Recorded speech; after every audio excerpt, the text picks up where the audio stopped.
جب حضور علیہ الصلوۃ والسلام اس دنیا میں تشریف لائے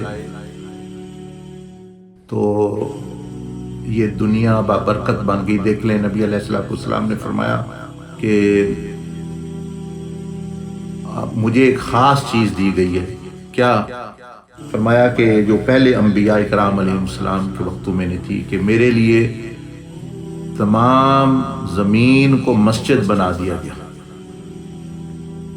یعنی حضور علیہ الصلوۃ والسلام کی آمد اور آپ کا سمجھے ایک قدم لگا تو تمام زمین جو ہے وہ مسجد بن گئی، اور دوسرا قدم لگا تو زمین پاک ہو گئی کہ اس مٹی سے ہم تیمم کر سکتے ہیں، پاکی حاصل کر سکتے ہیں۔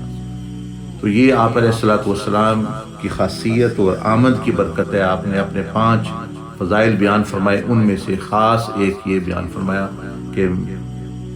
کہ میرے لیے تمام زمین، یعنی نبی علیہ السلام کے قدموں سے زمین پاک ہو گئی اور زمین مسجد بن گئی۔ اسی طرح جب حضور علیہ الصلوۃ والسلام، ہمارا جو جسم ہے یہ بھی ایک زمین ہے، کہ جب نبی علیہ السلام کے قدم اور آپ علیہ السلام کے نقش قدم پر ہم چلیں گے، جب آپ کے قدمین یعنی آپ کی سنت مبارکہ ہماری زندگی کو لگے گی تو ہمارا جو سر سے پاؤں تک بھی ایک عابد اور ایک عبادت گزار بندہ وہ بن جائے گا، اور پاکی حاصل ہو جائے گی، وہ بندہ بھی پاک ہو جائے گا۔